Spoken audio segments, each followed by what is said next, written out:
Hola, ¿qué tal amigos de Univista TV? Soy Alejandro Marcano Santelli de Sin Filtro. Les agradezco como siempre su sintonía. Hoy tenemos un tema importante que vamos a desarrollar con el general venezolano Antonio Rivero, conocedor, además con muchas pruebas y documentación de lo que ha sido la infiltración del régimen cubano en Venezuela. ¿Dónde lo comprobamos? ¿Cuándo se hizo realidad? Denuncias que venía haciendo el propio general Rivero, que quizás todos conocíamos, pero no había un fact que nos dijera es cierto. 3 de enero, madrugada, mueren 32 cubanos en ese anillo de seguridad del dictador Nicolás Maduro en la operación de extracción quirúrgica que hace la administración Trump en menos de una hora.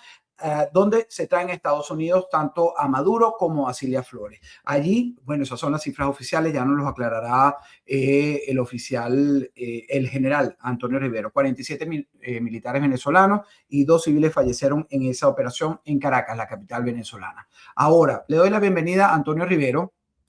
Y el tema de hoy es precisamente porque estamos mirando lo que es el próximo paso, lo que ha denominado Trump Next Cuba, después de Irán, después de lo ocurrido en Venezuela.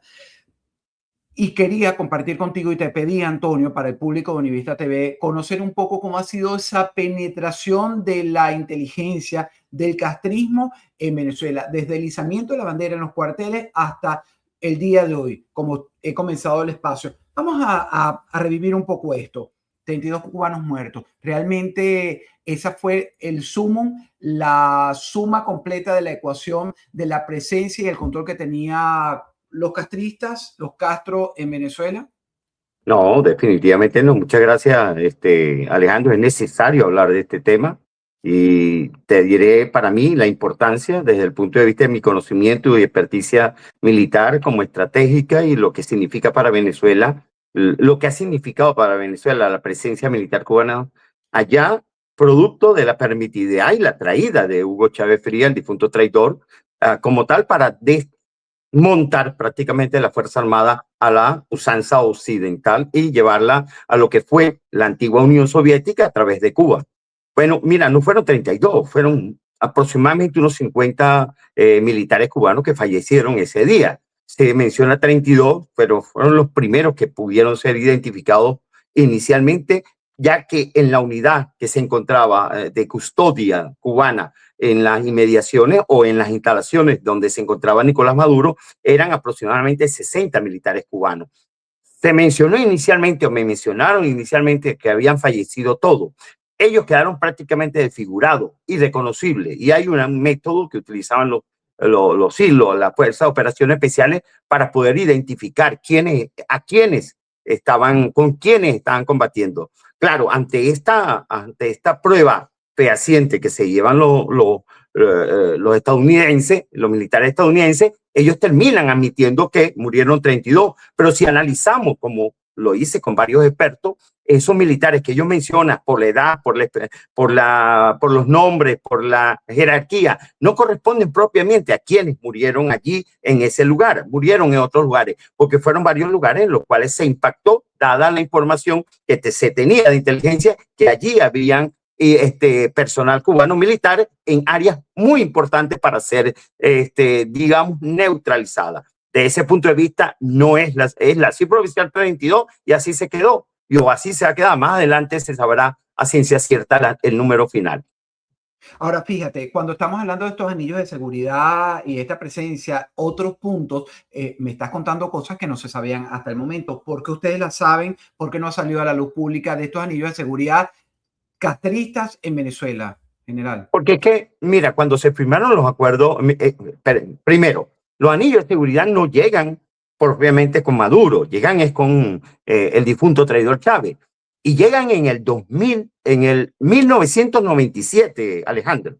Eso lo señalé yo en mi denuncia desde el año 2010, 2011, 2012. ¿Por qué? Porque en el 2007, cuando Chávez decide irse a las elecciones presidenciales por la vía electoral, le envían 27 cubanos, de los cuales había personal de seguridad, personal de informática y personal de asesoría en cuanto a la parte publicitaria para la campaña electoral.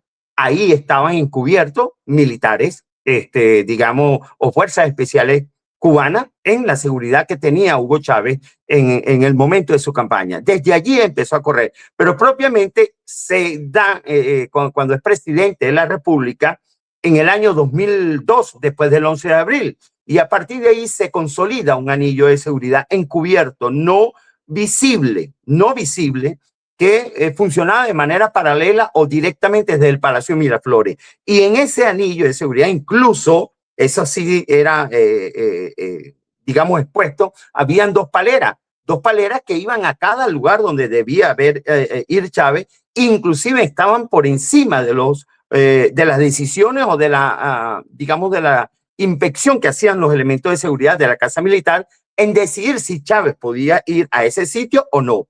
Pero más allá estaban este círculo, este anillo pequeño que trabajaba paralelamente y evaluaba todas las órdenes de seguridad de lo que tenía de Venezuela y de la Casa Militar del presidente, que incluso hubo confrontación en el año 2004, 2005, por allí, y no sé si conoce algún caso por ahí de un teniente navío que se reveló y señaló varias informaciones relativas a ello.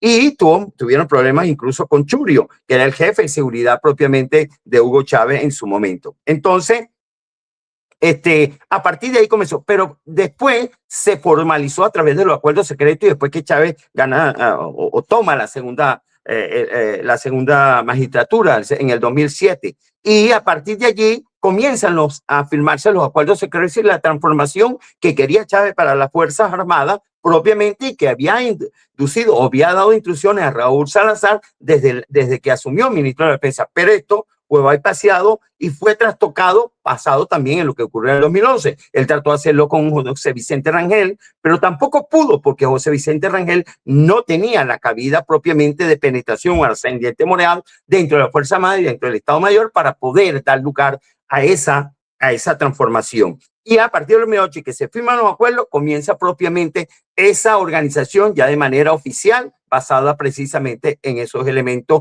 firmados en los acuerdos secretos 15, que yo develé propiamente a partir del año 2010. Fíjese, nos está dando información aquí en Univista TV que probablemente no se conocía, ni siquiera yo como periodista había tenido acceso a ella. Estoy sorprendido. Ahora, ¿cómo y qué más no sabemos de esa madrugada? ¿Cómo controlaban estos anillos de seguridad castristas? ¿Le controlaban a Maduro los accesos? Usted me habla de dos paleros, quiero que me refresque eso. Eso tampoco lo sabía. Me imagino que son brujas, chamanes, tipo... Dos mujeres. Eran dos mujeres. No sé si continuaron las mismas, pudieron haberla cambiado, pero eran las que acompañaban a Chávez siempre. Pero con Maduro también seguían trabajando. Sí, no lo dudo. Ok, estas mujeres y estos anillos de seguridad cubanos controlaban sus accesos, controlaban sus comunicaciones, rutinas personales del mandatario, es decir, que pudieron haber participado, no sé si esto es muy aventurado a preguntárselo, en la entrega de esa noche, a pesar de que murieron esta cantidad. No, de acuerdo a la información, la entrega no viene de parte de los cubanos. Probablemente haya habido algún elemento de inteligencia, ciertamente, y no lo dudo, porque la inteligencia llega a unos niveles propiamente de consolidar hasta en las propias fuerzas, pues al de más confianza. Y la inteligencia, como es inteligencia, el que realmente hace inteligencia, no es capaz de demostrar absolutamente ninguna muestra de, digamos, de contraposición o que pueda ser revelado. Difícilmente, pues, alguien que sepa de inteligencia es detectado como tal y es capaz de entregar toda la información. Lo que no es perder la vida, a menos que tenga que perder la vida por razones de un error y tenga que morir, como acepta morir en caso de poner en peligro una operación mayor por su nación. Entonces, ese 11 de abril había por todos lados una información entregada básicamente o fundamentalmente por venezolanos y cerca del círculo. Y yo señalé, Alejandro, y te lo puedo dejar y te puedo mostrar más adelante, lo que yo ya desarrollé en cuanto, 1, Padrino López; 2, Diosdado Cabello; 3, Gustavo González López; 4, el teniente Escalona, ese que estaba de seguridad constantemente. Los 4 se señalaron que habían muerto esa madrugada y ninguno murió. Eso fue parte de la información y la estrategia para disuadir lo que ellos implicaron en entregar información y que estaba de acuerdo con Delcy Rodríguez o los Rodríguez como tal. Por eso permanecen allí de alguna manera hasta que tenga el desmontaje completo. Esa es mi apreciación y la información que manejo desde ese propio momento. ¿Qué nivel de confianza tenía Maduro en ese anillo cubano? Muchísima. Se incrementó a partir del año 24, propiamente, se incrementó a raíz de la campaña en el 2024, campaña electoral. Se habilitaron fundamentalmente personal muy especializado. Incluso recuerdas que hubo una salida de cubanos en un momento determinado por razones económicas, pero no fue razones solamente económicas, sino fue por reposición de expertos mucho más avanzados ante el peligro de que pudiera presentarse una situación por las elecciones que ocurrieron en el 2024. Y se incrementó posteriormente, mucho más aún, cuando ocurrió lo del el primer despliegue que hubo militar de parte de los Estados Unidos. Ahí se incrementó considerablemente, incluso para Padrino López, se le asignó a todos ministros, varios ministros, incluso gobernadores, que ya eso venía desde antes. Tarek William Saab, por ejemplo, cuando fue gobernador en Anzoátegui y algunos alcaldes, eso era como algo, como era la moda del día, tener un asesor cubano, tener una seguridad cubana, tal cual como estaba utilizándolo el difunto traidor Chávez. ¿Qué tipo de protocolos tenían para evitar estos cubanos, estos anillos, esta infiltración? Precisamente que no se develara su presencia allí, porque siempre fue negada por La Habana, por el régimen, de que ellos tenían injerencia en Venezuela, y evitar incluso golpes internos. Bueno, mira, hubo golpes internos, pero ya se formalizó tanto que ya era cotidiano tenerlos allí, y los militares y el SEBIN o el DIGESIN que intervenían en los anillos de seguridad, porque siempre hubo venezolanos. Yo veo todavía algunos de esos venezolanos que conocí en esos primeros años del difunto traidor Chávez, todavía permanecen allí unos que otros. Entonces, esto se solaparon de tal manera que ya no era, digamos, no había contraposición. Pero sí hubo ciertas dudas, como te mencioné, desde el año 2002, 2003, con bastante fuerza en razón de lo que significaba para un venezolano el que fuera desplazado, más allá de la confianza que tenía con Hugo Chávez y de lo que se daban como tal hacia digamos, hacia el seguimiento o la identificación que tenía con Hugo Chávez.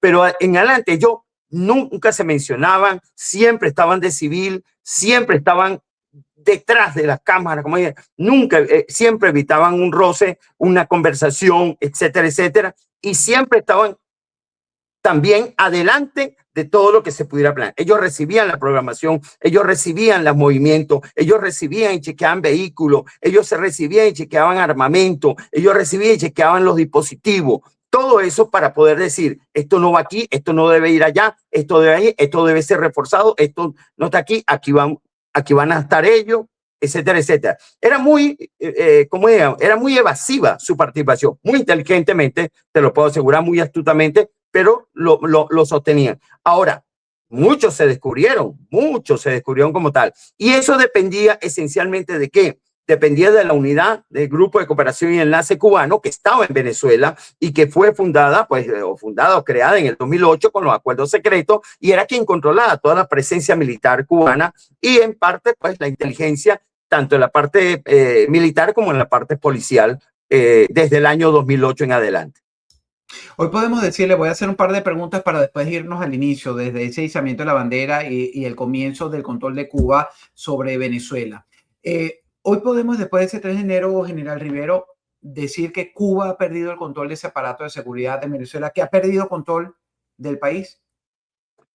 Sí, ha perdido el control, pero no ha perdido la presencia. Aún la presencia está allí, porque hay diversas, digamos, dentro de los convenios y diversos trabajos que aún se mantienen entre la organización propiamente. Hay una cantidad de cubanos todavía en Venezuela que están dependiendo de ello, y sobre todo de inteligencia todavía existen. Hay una organización de inteligencia muy grande en Venezuela cubana que llegó a habilitar aproximadamente a unos 5.000 funcionarios de inteligencia en el orden militar, en el orden político, en el orden de diferentes sectores, y todos los cubanos que estaban allí como prestando la acción social, pues eran elementos de información, los EI, elementos esenciales de información que traían de cada vez más, cada día de su trabajo, tenían que hacer un reporte constante a los órganos propiamente funcionarios que hacían los análisis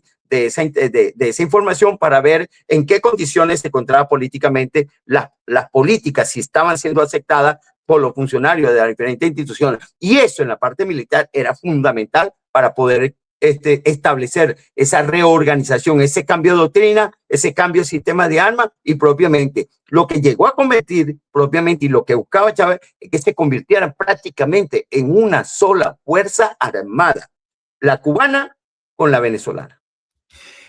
Si le pido un porcentaje general de cuán debilitado quedó ese sistema castrista después del 3 de enero, ¿lo tiene? Sí, podría decirte que está en un 80% aproximadamente debilitado, 80% debilitado. Pero aquí hay que tener, como se dice, siempre presente que los comunistas y estos regímenes siempre trabajan a largo plazo, evalúan todos los escenarios, hacen diseño de escenario, estudian los tiempos de los enemigos. En este caso somos su enemigo, el gobierno de Estados Unidos es su enemigo y evalúan los tiempos. Y saben, por ejemplo, que el presidente Trump, que ha sido el que ha favorecido grandemente lo que ha sucedido en Venezuela, el único que se ha dispuesto de esta manera, pues termina su periodo entre aproximadamente 2 años y medio. Y esto le da un tiempo de ganar, de ir ganando tiempo, de ir diluyendo las cosas mientras esperan que esos momentos puedan llegar exitosamente si no caen en el proceso. Delcy Rodríguez, ¿cuánto logró reemplazar, si ella fue como usted lo ha revelado y como lo sabemos, son los reportes y lo que uno conoce, la estructura con la que se mantiene ahora? Sabemos que es la tutelada, la que se porta bien con el presidente Donald Trump, con esta estructura que realizó este cambio a partir de los primeros días de enero. ¿Cómo queda el manejo, para reducirle la pregunta, de Delcy Rodríguez de esta estructura de influencia cubana? ¿Cómo queda? Bueno, ella, de acuerdo al análisis, pues no te puedo hablar estratégicamente en lo que están pensando ellos, solamente deducirlo de acuerdo a los hechos, de acuerdo a los eventos.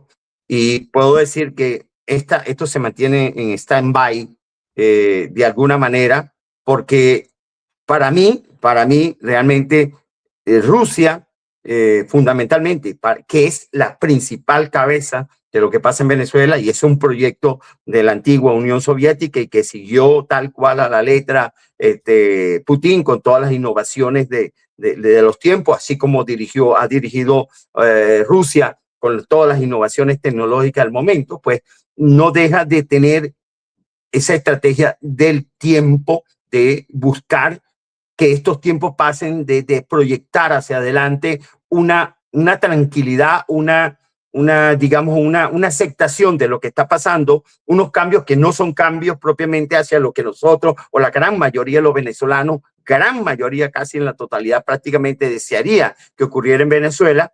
Y lamentablemente, pues, si no hay digamos, unos eventos que sean totalmente contundentes en lo que resta del año, al próximo año, más tardar a mediados del año que viene, pues lamentablemente será muy difícil desmontar la estructura que está todavía prácticamente permanente en el espacio de lo que es el gobierno, el poder. Ellos siguen con el poder y lo que están haciendo simplemente son digamos, el ganar tiempo, acciones para ganar tiempo y sostener el poder a como dé lugar de cualquier manera.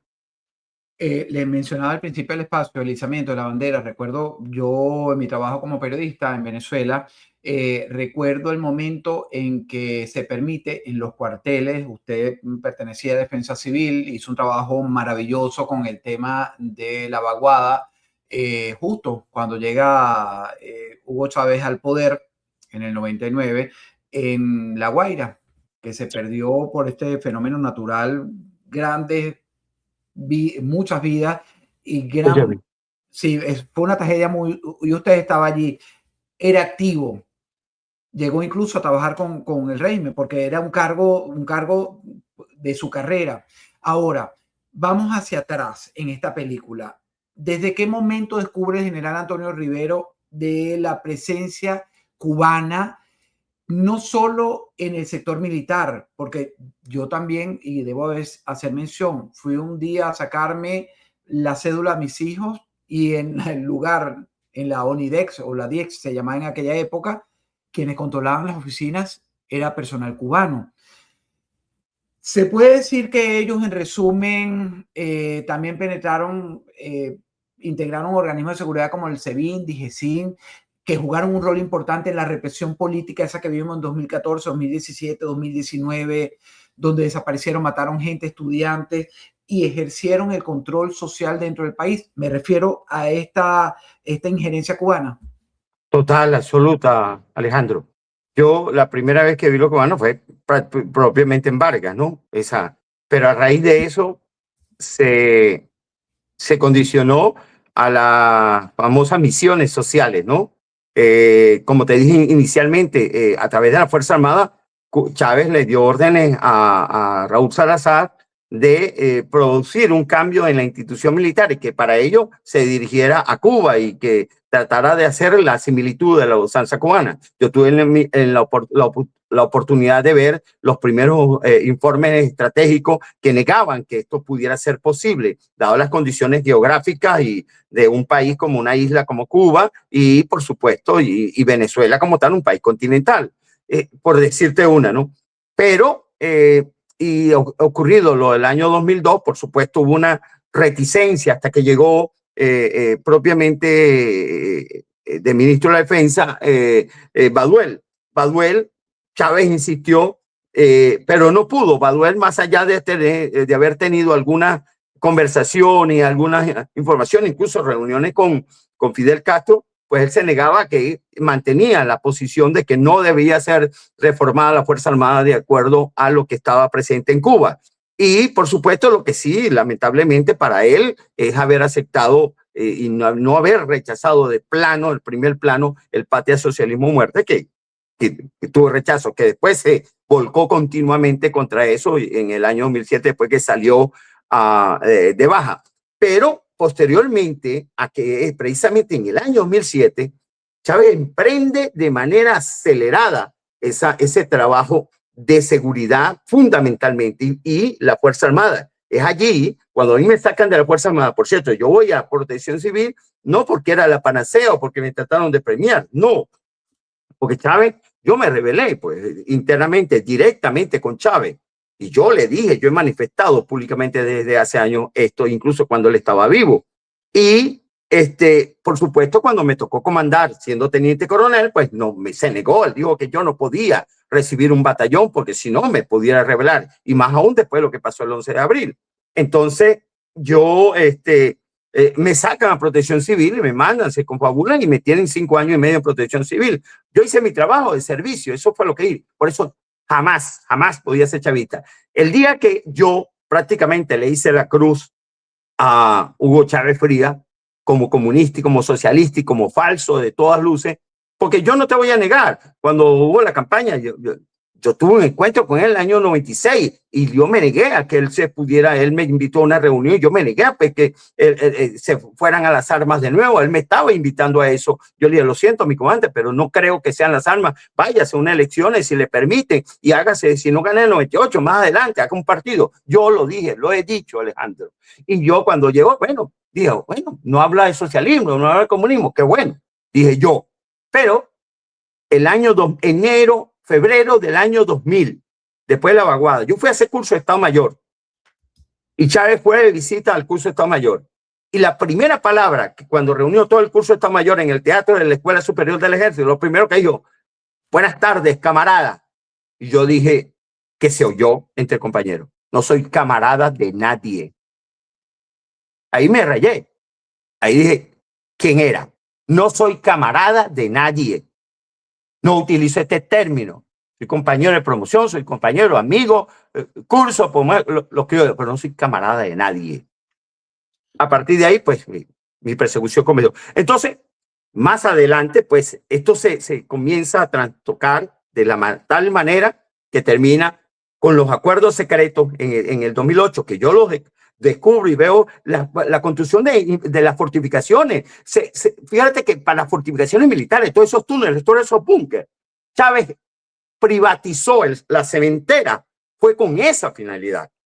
Imagínate, porque iban a Cuba, Mata Figueroa, Rangel Briceño, y los cubanos tienen túneles o búnkeres hasta 100 metros de profundidad, porque ellos lo hacen de acuerdo al tipo de arma, al tipo de bombas que puede lanzar los Estados Unidos. Y entonces ellos, basado en el cambio de doctrina, la guerra de resistencia y la invasión de los Estados Unidos que se corrió en el año 2007 en adelante, ahí comenzó toda esa transformación. Por supuesto, me regresan a la Fuerza Armada, yo me encuentro con esa afrenta, empiezo a rechazar, empiezo a descubrir todo eso y lamentablemente cuando me sacan de cargo y me dicen que yo era un flojo, imagínate a mí decirme flojo lo que tú conociste en Protección Civil.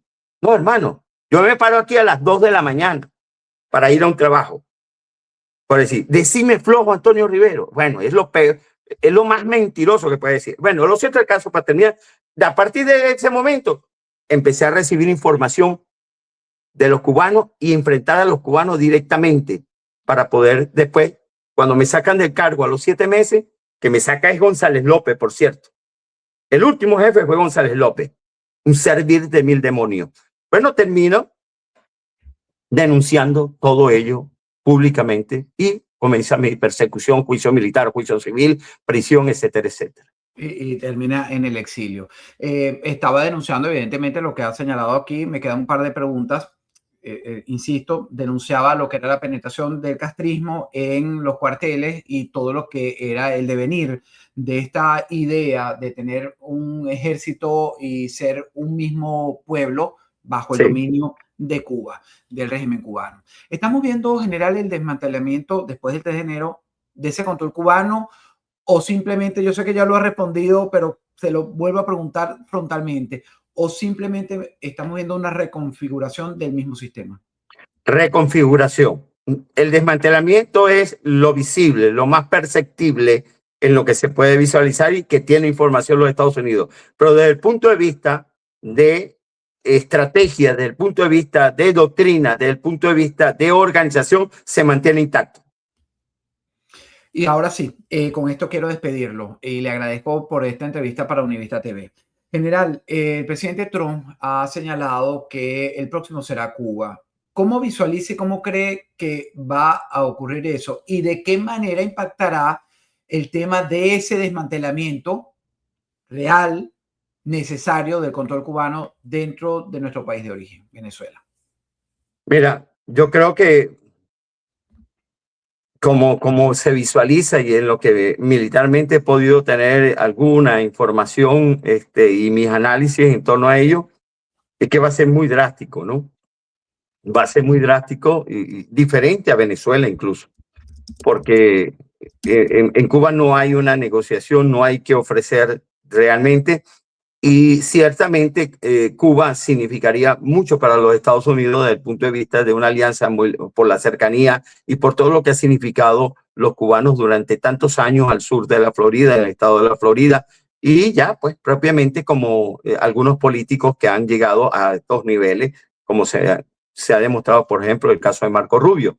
Y eso tiene para mí tiene un objetivo, ¿no? Y es consolidar pues, propiamente un Estado aliado muy cercano, no digo asociado como el Estado de Puerto Rico, pero sí con mucha connotación desde el punto de vista de lo que se podía explorar en Cuba y que pudiera proporcionar a los Estados Unidos. Pero para ello tiene que acabarse todo el régimen en las condiciones en las cuales está. Eso es lo que yo veo. Para Venezuela, pues le transmite la definitiva de que se acabe total y absolutamente el socialismo, el comunismo y la creencia del castrismo, cuando ellos se aboquen realmente el pueblo cubano a una libertad plena de conciencia de que realmente debe tener democracia, debe tener libertad y debe estar asociado estrictamente con los Estados Unidos, dada su cercanía con ellos. Muchísimas gracias, General Antonio Rivero. Gracias por esta entrevista y evidentemente no será la primera, sino en otra oportunidad conversaremos. Ha sido importante, señores, escucharlo y con su participación entendemos mejor cómo funcionaba este aparato castrista, cómo se infiltró, cómo operó y cómo llegó a controlar incluso el núcleo del poder. La pregunta ahora no es cómo fue, sino qué queda de eso el día de hoy. Si cayó, señores, el anillo que protegía al poder, el poder ya no es el mismo. Seguiremos viendo el acontecer y el trabajo que se viene haciendo incluso con el tutelaje de Estados Unidos. Quiero darle las gracias por haberme acompañado. Soy Alejandro Marcano Santelli de Sin Filtro por Univista TV. Hasta una próxima oportunidad. Gracias.